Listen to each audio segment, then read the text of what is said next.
The collapse of reality. This is not a video. This is an alarm. Because once you see this, the world you trusted may never look solid again. Right now, as you scroll, work, and call this life normal, you may already be living inside a simulation so complete you mistake it for truth, not a simulation as fantasy. Not some digital prison built by machines, something far more intimate, far more terrifying. A simulation that no longer imitates reality. It replaced it. This is your everyday life, your shirt, your phone, your bedroom, your reflection. The familiar world around you has been swallowed into a blurred territory where real and unreal no longer stand apart. The line did not fade, it collapsed. And the most dangerous part is this may be irreversible. We cannot return to the original, because the original may already be gone. Jean Baudrillard, in Simulacra and Simulation, saw this fracture before most people even had language for it. He warned us with a sentence that now feels less like philosophy and more like prophecy. We live in a world where there is more and more information and less meaning.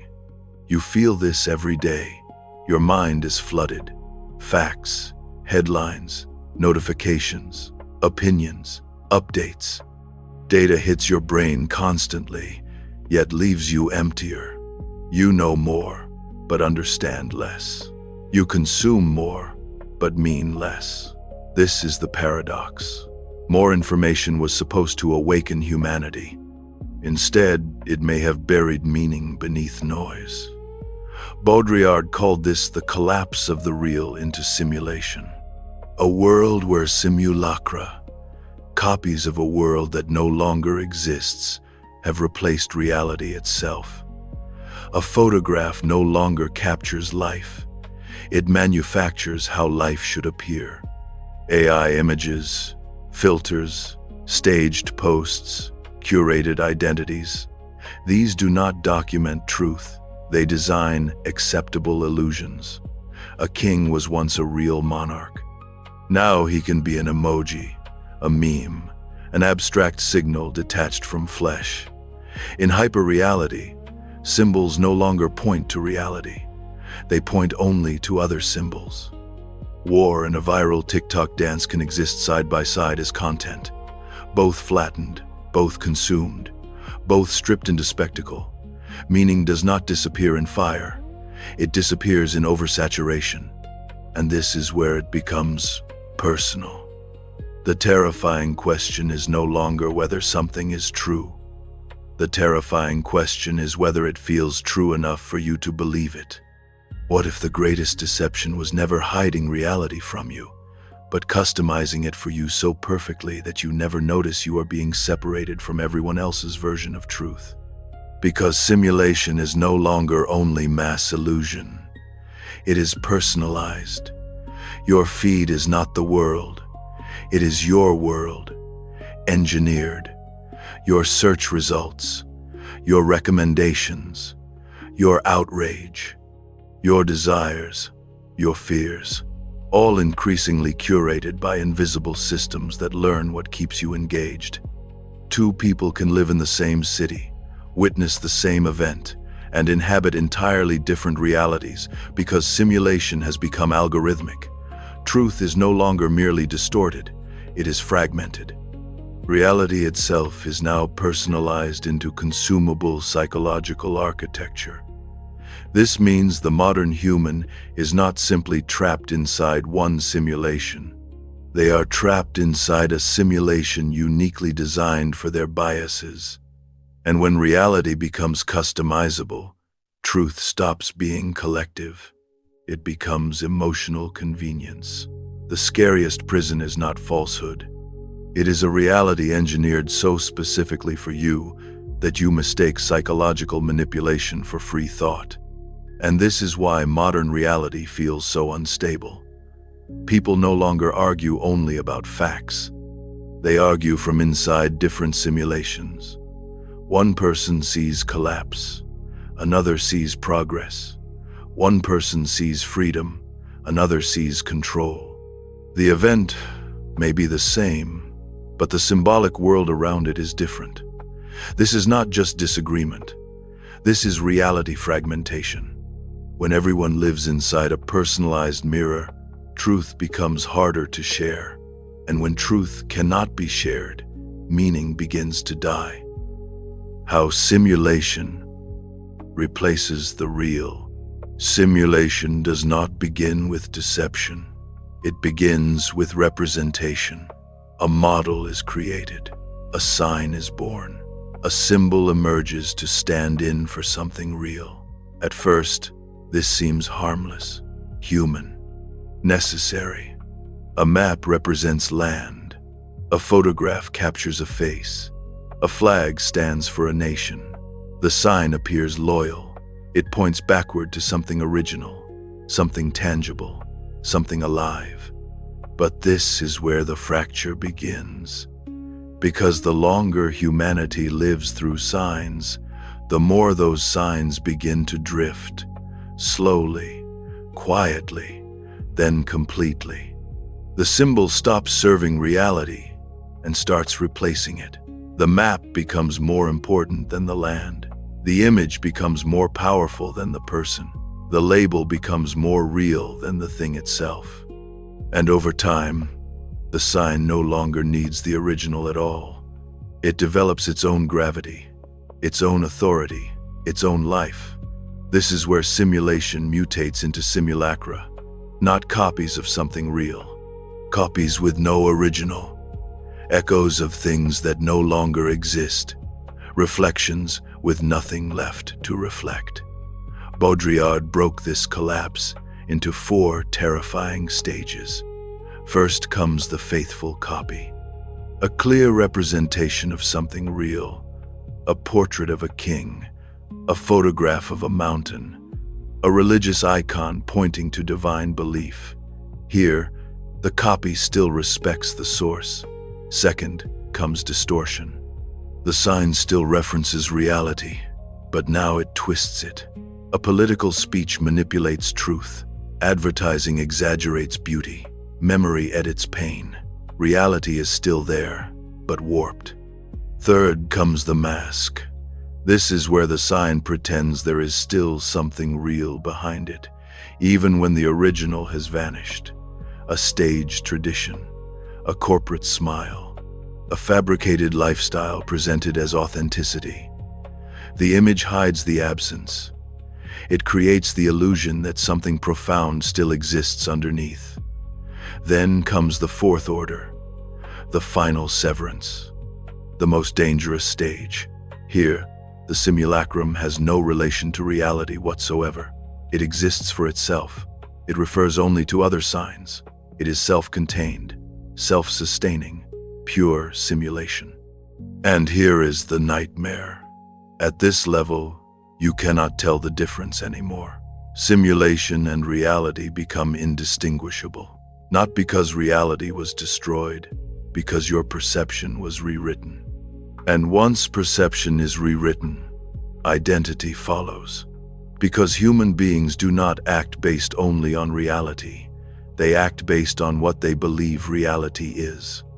If your perception is shaped by simulations, then your ambitions, insecurities, morals, even your sense of self may be responses to manufactured signs rather than authentic desire. You may chase beauty standards that were digitally invented. You may pursue wealth because symbols taught you status equals worth. You may fear missing out on lives that do not even exist beyond edited screens. This is where simulation stops being theory. It becomes biological, restructuring your nervous system. Anxiety rises, comparison intensifies, attention fragments. You are no longer simply observing signs. Signs are programming behavior. Hyperreality is not just external. It colonizes the interior world. It teaches you what to want before you even ask whether the desire was ever yours. This is the most intimate violence of simulation. It does not need to force you. It only needs to shape the menu of desires placed in front of you. You believe you are choosing freely, but many of your choices have already been framed. The career that looks successful, the face that looks beautiful, the life that looks enviable, the opinion that looks intelligent. Simulation rarely forces you. It simply defines your options. And once the options are defined, obedience feels like personality. You call it identity. It may be programming. Culture as performance. Consider the tribe Baudrillard describes through ethnographic logic, a real people, real rituals, real culture. At first, anthropologists arrive to observe and document an authentic way of life. They come seeking truth.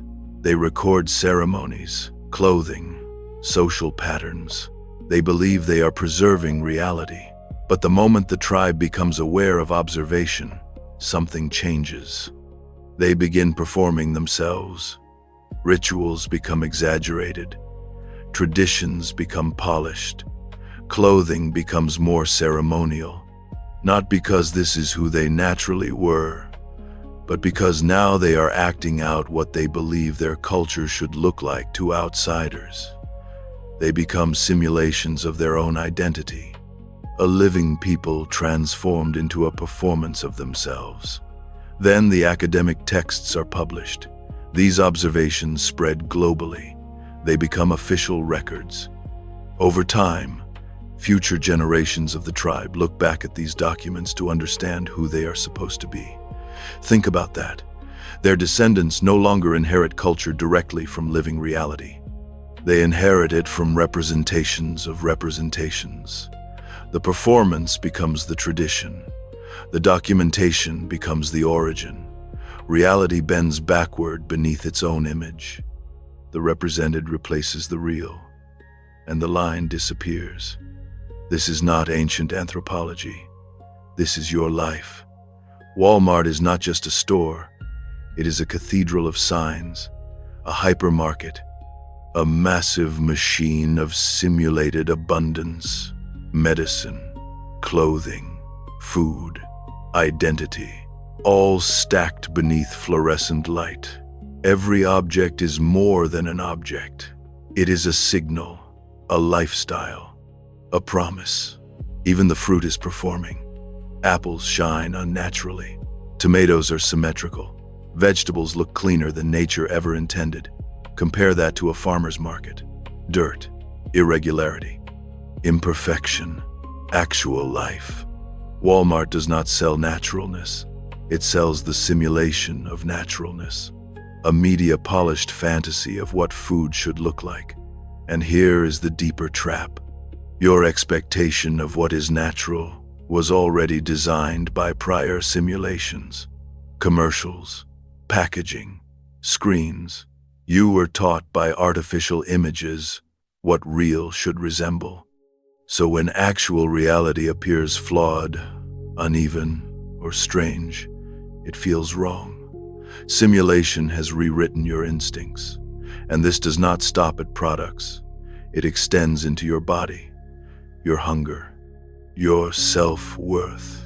Bodies are filtered, edited, altered, until even flesh competes with simulation. The modern person is increasingly asked not merely to live, but to resemble an image, to look curated, to appear optimized, to perform wellness, to perform success. Even health can become simulation when appearance matters more than vitality. You are told what beauty looks like before you ever encounter your own raw form. You are sold desire before desire can emerge naturally. This is why so many people no longer ask, "Am I healthy?" They ask, "Do I look like the simulation of health I was taught to worship?"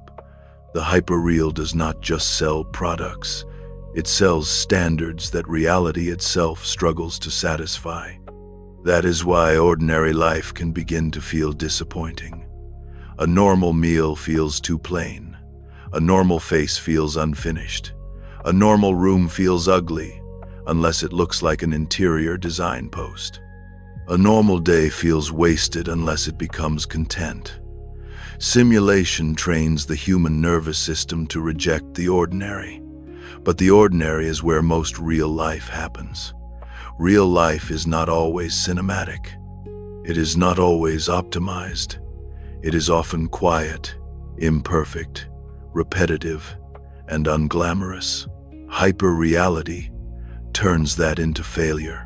But maybe that failure is actually freedom.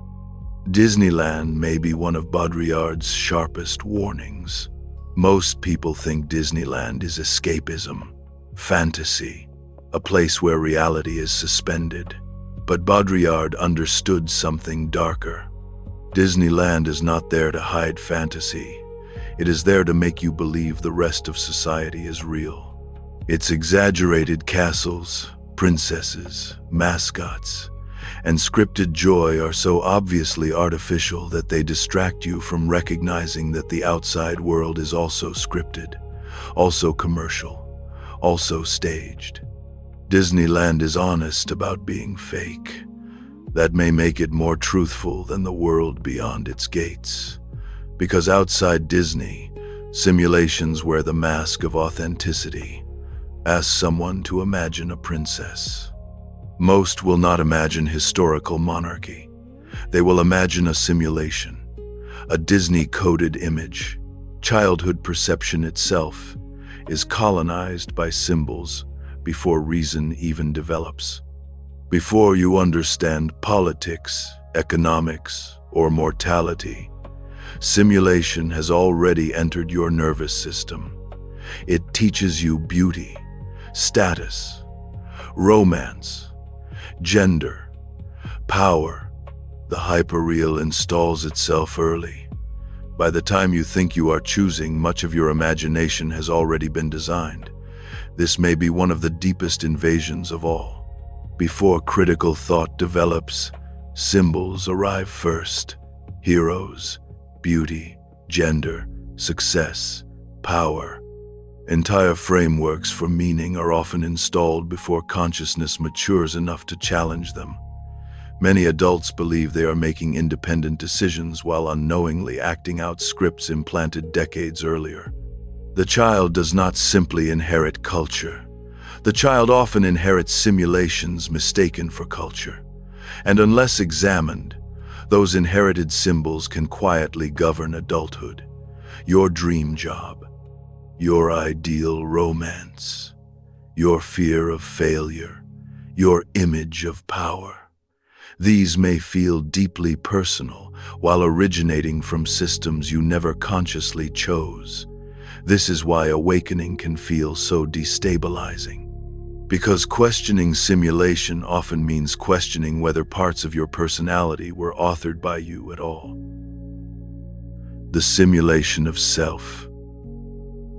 Social media took this process and placed it directly into your hands. Your profile is supposed to represent you, but does it? Or does it manufacture a consumable version of you? You crop, filter, caption, select. You smooth contradictions. You remove awkwardness. You package identity. The messy human becomes brand compatible. Your grief becomes aesthetic. Your joy becomes performance. Your body becomes content. Your beliefs become positioning. You do not merely post your life. You simulate a version of yourself optimized for consumption. And then something even stranger happens. You begin comparing your real self to your own simulation. You feel inferior to the avatar you created.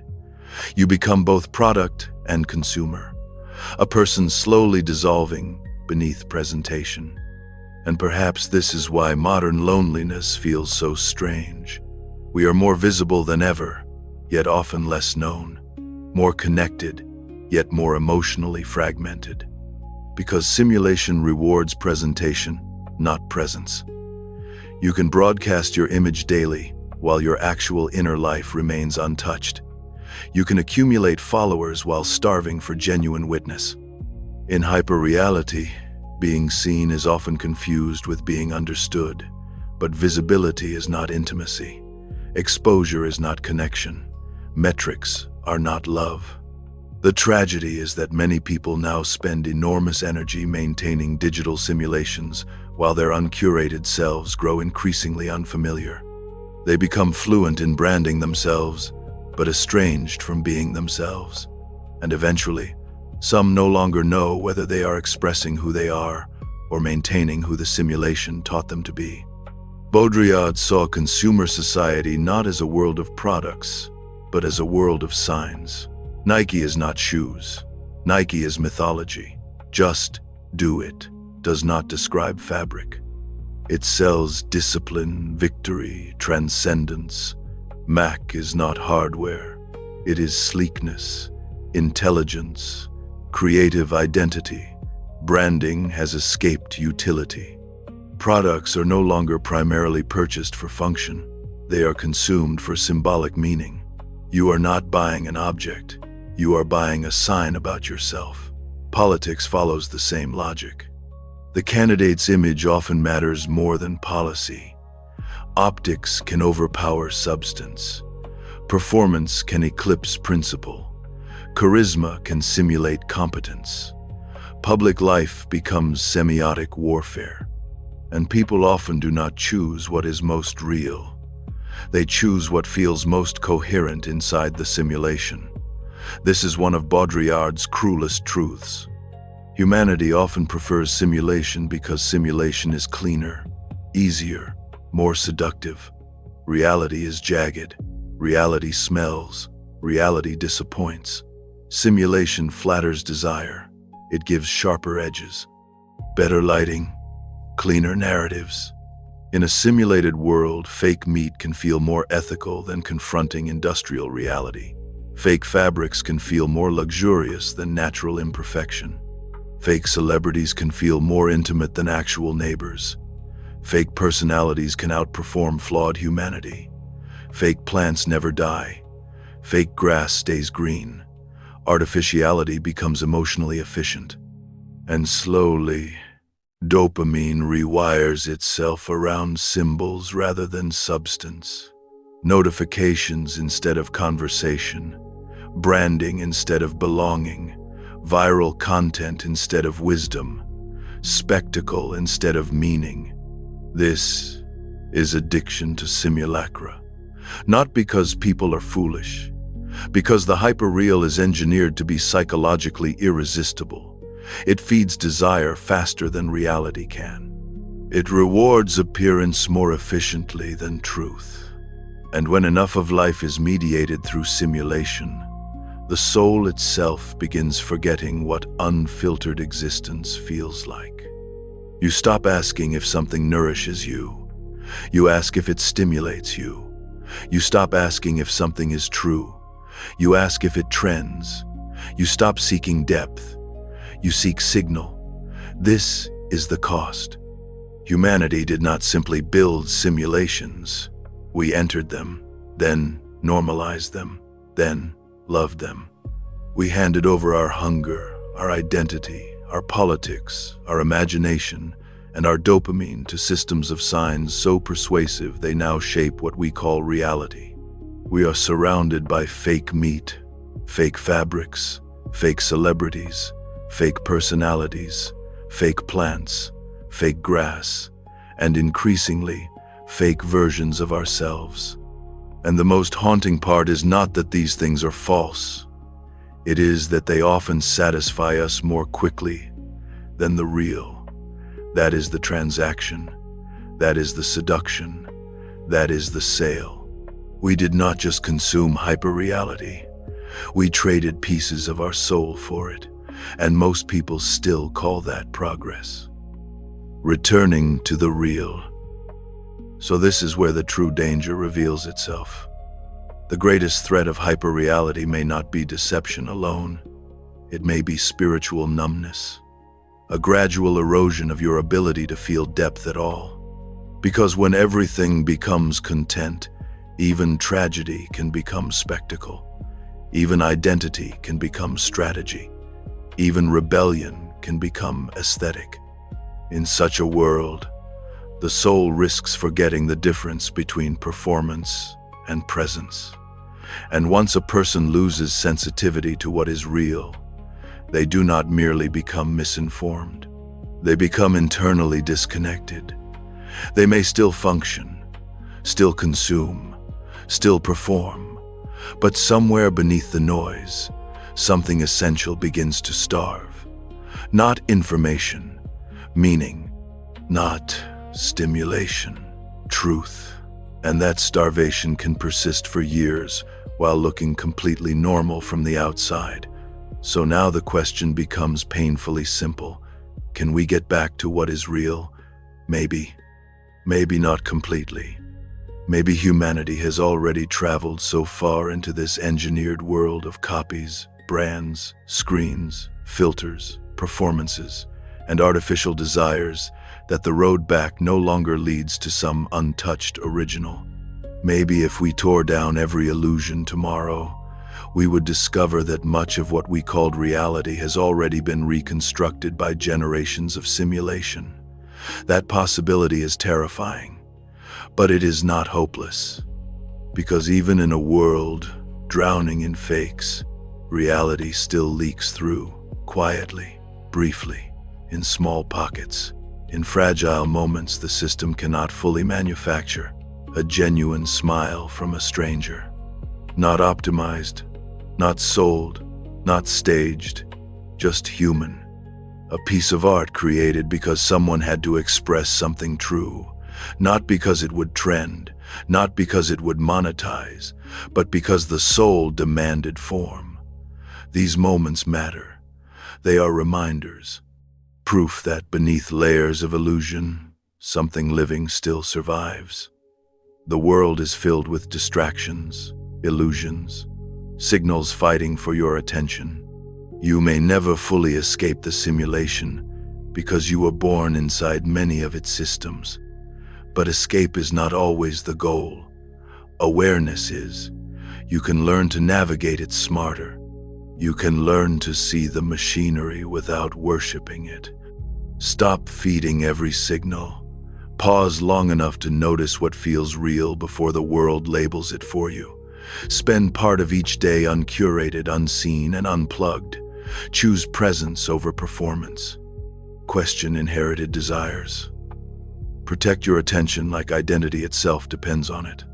Because in a simulated world, reclaiming your mind may be the first real act of freedom. Begin where you are. Pause before the scroll. Question what you desire and who taught you to desire it. Walk without consuming. Create without posting.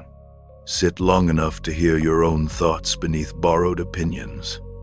The goal is not perfection. It is reclamation. Because every small act of conscious presence is a fracture in the simulation, and every honest moment is a step back toward yourself. Start here. Anything that pulls you further away from your deepest self is likely part of the simulation. Clothing can be simulation. Ego can be simulation. Marketing, ads, buildings, neon lights, branding, labels. Entire identities can be simulations if they bury who you actually are.